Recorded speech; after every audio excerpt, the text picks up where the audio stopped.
In this CineGuru tutorial, we're going to take a look at credits triggers, which are used for one thing and one thing only, and that is to create rolling credits in your games. So first, let's add a credits trigger to our level, and we'll go through its parameters one by one and explain what they do. So firstly, you've got scene. So scene is like a unique name for this particular trigger. I guess it's unlikely you'd need more than one set of rolling credits within your level, but in case you do, we've added that functionality in. So we can name this something unique, like scene 1. And if you were to have another credits trigger, you might call it scene 2, scene 3, whatever, and you can trigger them on command.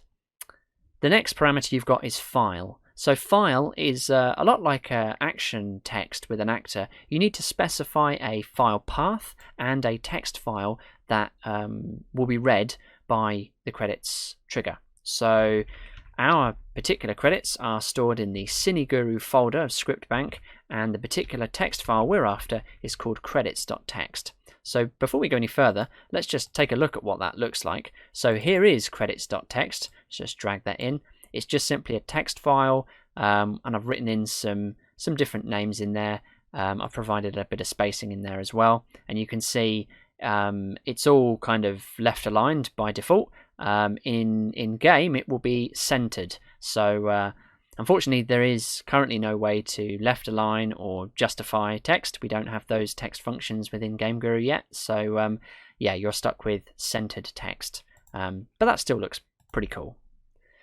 So next up we've got width. Now width is possibly not what you think it means. So like with subtitles, we can actually have a black background that goes behind our credits, which helps because it makes them more readable. The text is by default white, so having a black background makes them stand out. So if we were to put in a width of 100, that is a black sprite that's 100% the width of the screen. And so that makes it completely readable, but you can set that to any number between 0 and 100. So if you were to have that as, let's say, 50, that will produce like a kind of a black sprite that only takes up the middle 50% of the screen. I can demo all this later, but most likely you'll probably want to go for either a full black background, which would either be 100, or you can actually, I think, go even higher than that if you want to be absolutely certain that your screen width is covered, or you'd go 0 if you want to not have any black background behind your text and you wanted to see what either the player sees or a camera sees or whatever. You wanted a kind of an in-game view. So that's what width does. Height, on the other hand, doesn't control the sprite, it controls the text. So height controls the amount of screen space that the text is drawn on. So you might think that 100 would be perfect for this because you know, you want the full height of your screen to have text drawn on it. But it actually is probably better if you pick a number that's greater than 100, because otherwise your lines will kind of pop in at the bottom of the screen and they will scroll up and then they'll pop out when they get to the top, because CineGuru or CineGuru in general can't draw text that's kind of below the edge of the screen unless you set this number to over 100. So if you tell CineGuru to render the text to 120% the height of the screen, it will actually kind of render it out of the view of the player, and it will scroll up accordingly. Again, I can demo all this a bit later on, but for the purposes of just explaining what it is, that's what it does.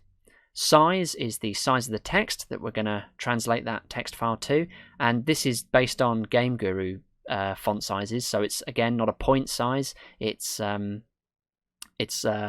of the, I think, 6 different font sizes that come with CineGuru. So if we type in 4, that's a pretty kind of standard font size, and it's what we've used for our subtitles in an earlier tutorial, so it's quite readable. And lastly, speed is the actual scrolling speed, and that's pretty much as you would expect. You know, low numbers are slow, very slow scrolling, and faster numbers are fast scrolling. So we're going to put in 10 to start with, just as an example. So we've put in all of our parameters now, and I'm now going to add in a cine-trigger zone to trigger this.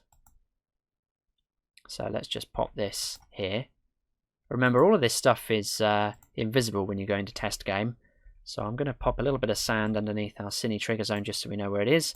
But the marker, it can be placed anywhere in the level. And it will be invisible when you actually go into test game. So we'll just go into the properties of our cine-trigger zone.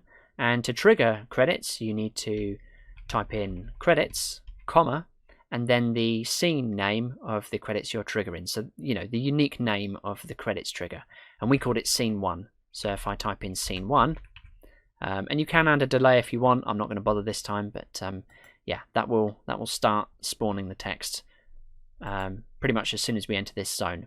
So we haven't set up a camera or anything, but we did set that width to 100. So as we enter the zone, we have a black sprite that covers the entire width of the screen, and as you can see, our text is scrolling up.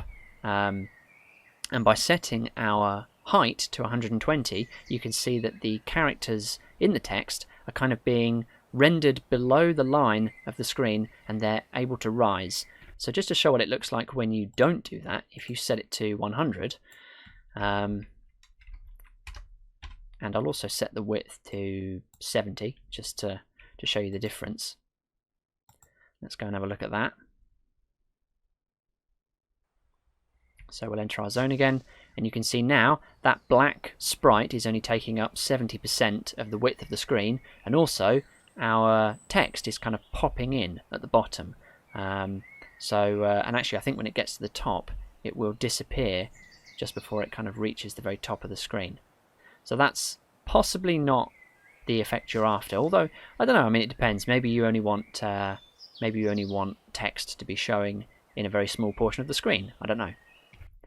And then, of course, if you were to set the width to 0, that means that the width of that black sprite is 0. And let's just set the height to 120 again. And I'll speed up the credits as well. So I'll set the speed to 25. So they should scroll quicker now. And as we enter the zone, you'll see that our text now starts scrolling a bit faster this time. But there's no black background at all, which could be quite useful. Now obviously at the moment we are just looking at this through the player view, and that's not typical. The convention is probably to cut to some sort of static camera.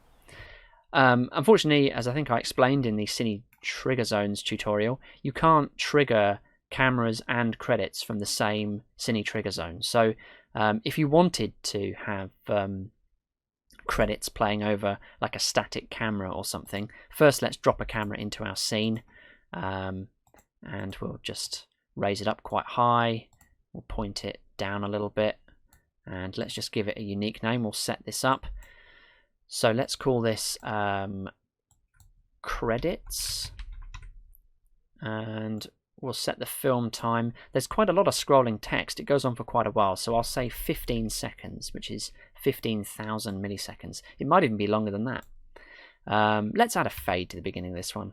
So let's put a 1 second fade, and we'll keep the frame of view to 100 throughout the shot. And there is no next camera, so we can get rid of that.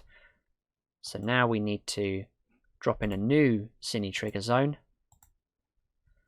And this one is going to be called camera, because it's going to trigger a camera. And the name of the camera it's going to trigger is credits. And there's no delay either. So if I put that in exactly the same position as our cine-trigger zone for the credits trigger, now when we enter that zone, we'll trigger the camera and we'll trigger the credits at the same time. So just to show what that looks like, boom. And we've got our scrolling credits there. And of course, because we're triggering a camera separately, you've got all the same versatility as you've got with cameras. So this could be a moving camera, could be doing a complex move, it could be following an object. And actually, as you see, our shot actually ended before our credits have finished scrolling. So it does require a little bit of trial and error to get the right length of shot. But that is how you use credit triggers to put rolling credits in your level.